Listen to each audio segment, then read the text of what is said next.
Hey fans, it's me Aaron for a comic show. I have a big week of comics, mainly indie stuff, mainly Image stuff. I have just a few DC and then some Marvel stuff I'm excited about, but let's start with Image. We got the big old Image like standy rack thing, shelf nonsense that's freaking awesome in our store now, where Image is saying, hey, I'm sure that some of you stores that are selling a lot of Image could sell even more Image if we just gave them to you.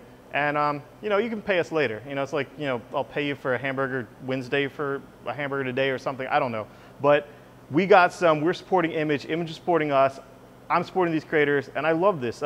Tooth and Claw 1. This is really, really neat. It's 48 pages, no ads, for $2.99. So it's double size for $2.99, and it's Kurt Busiek. Kurt Busiek, he's doing fantasy now, and yeah, it's animals. It's anthropomorphic animals, and it's sorcery and fantasy. It's nothing like Elephant Men, which is noir and crime.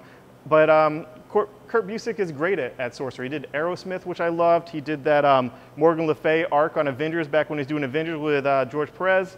And this Tooth and Claw was cool. Yes, it's like Game of Thrones meets Animal Planet. Yeah, you quote me on that. It's Game of Thrones meets Animal Planet. And it's just these different tribes, these different houses of animals, and there's this great champion from the past they're bringing back to save them because magic is running out.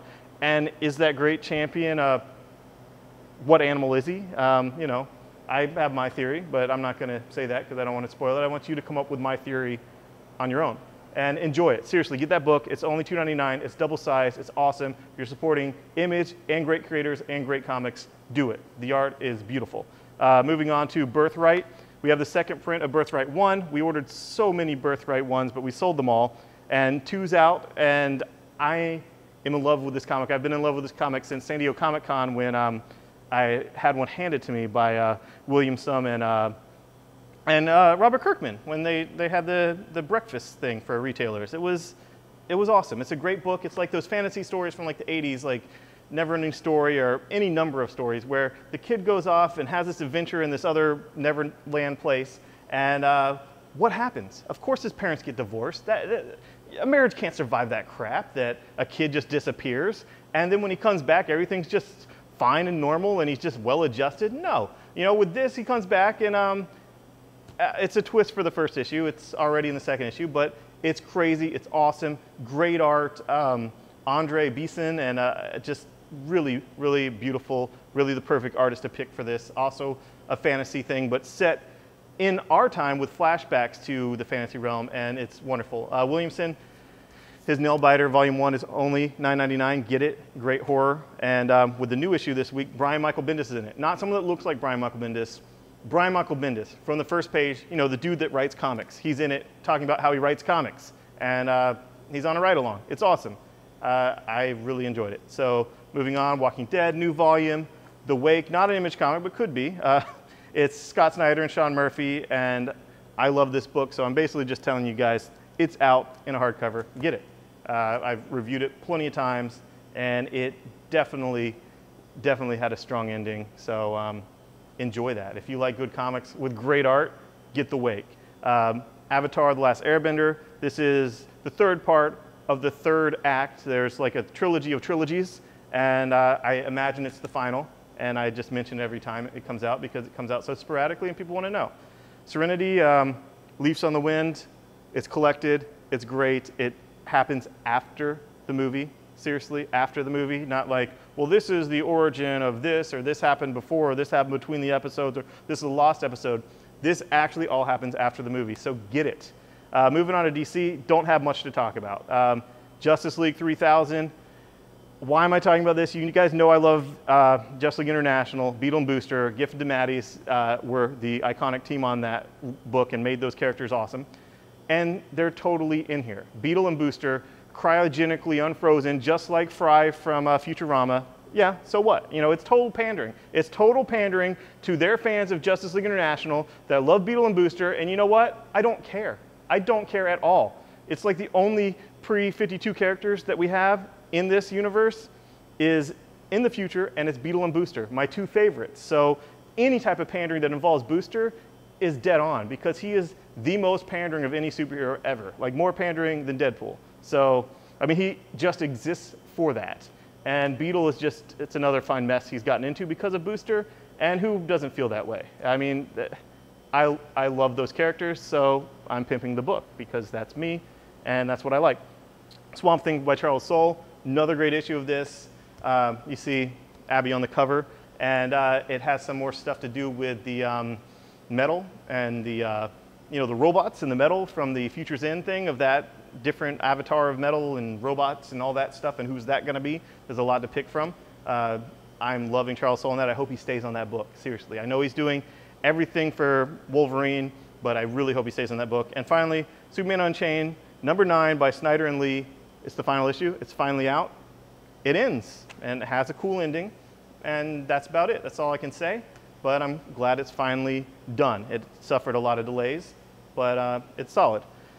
Now, Access 4. This is what happens when Hulk gets mad. You know what happens when Banner gets mad? He becomes Hulk. Well, what if Hulk gets mad, and Hulk has a sad, and Hulk becomes backwards Cull, and he is the actual strongest there is, and it's cool. We have another founding member of the Avengers craziness. We have the X-Men teaming up with one of their arch enemies who is on this cover, and Havoc, went home, said, screw you Avengers, I'm leaving. So I'm enjoying this. This is book 2, the Inversion, the characters that are being twisted in different ways because of, the Onslaught Red Skull nuttiness. So I'm enjoying that. Moving on to Spider-Verse. Yes, Spider-Verse Part 1, not the Edge of Spider-Verse, not the Prelude to Spider-Verse. Spider-Verse Part 1 is Amazing Spider-Man 9 by Dan Slott, and has all those crazy Spider-Mans that I didn't even know that I cared about. I really enjoy this. This is fun. This is just crazy cool. Like, this is like the Exiles book, but with all Spider-Mans. And I'm crazy enjoying it. Spider-Verse Team Up was also wildly entertaining. You have Old Man Spider-Man from, Old Man Logan craziness, or you got Ben Reilly, who's Ben Reilly from an alternate universe, but so what? And Peter Porker, why not? Peter Porker, that's fun. And the backup story has 6-armed Spider-Man, which is like, why don't they just call him 8-legged Spider-Man? But anyway, he has 6 arms and 2 legs, and he's Spider-Man. And then Spider-Man Noir. What's really cool is, of this 3-issue mini, next issue is more Spider-Gwen. And who doesn't want more Spider-Gwen? Spider-Gwen has taken over the internet. We need Jason Latour on an ongoing Spider-Gwen. Seriously, make it happen. Moving on to Death of Wolverine. This is the life after Logan, which essentially is a bunch of bar fights.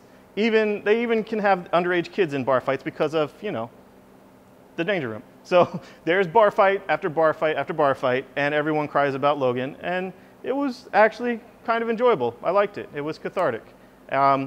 Moving on to the actual book of This Is What Happens, the page after the Death of Wolverine 4. This is what happens right next. It's Charles Soule, and it's all those other test subjects that Logan unleashed, and it has the wackiest, weirdest ending cliffhanger. I don't know. If you are absolutely not going to get it, look at the last page, but I think that if you care about the story, if you liked issue 1 through 4 of Death of Wolverine, just get this first issue. Just try it and just see if you are interested in what's going on or like the take. I know that everyone's like, Wolverine's coming back, he's coming back, the second coming of Wolverine. He's not dead, he's gonna have a bodily resurrection and all that stuff. I get it, but this issue was pretty cool. It was a lot better than I thought it would be. I wasn't that excited about the Weapon X program, even though it's Charles Soule, but it was good. Moving on, Rocket Raccoon, nothing but fun. This book is just super, super ridiculous fun time with Rocket Raccoon and the Guardians of the Galaxy and Groot, and if you like that, you're loving the book. Deadpool's Art of War, if you read the first issue, you know how irreverent this book is, how fun this book is, how I didn't know Peter David had a Deadpool story in him. He does. He has a great Deadpool story in him, and it's right here. And finally, Jason Aaron, Ron Garney, Men of Wrath. This story, if you read the back matter of the first issue, you would have read that Jason Aaron's great-great-grandfather, whatever, actually did kill a man over some sheep, just like the main character in the first issue. And then his son, the whatever son became a hard-boiled whatever killer monstrosity. And this is like the most personal thing Jason Aaron's ever written. And it makes Southern Bastards look like, you know, just, I don't know, a Sunday brunch. It's like, oh, football. You get a little bit too excited about football. We get it. But Men of Wrath, I mean, they're killing people over freaking sheep. So, yeah, enjoy. Thanks, guys. Bye-bye.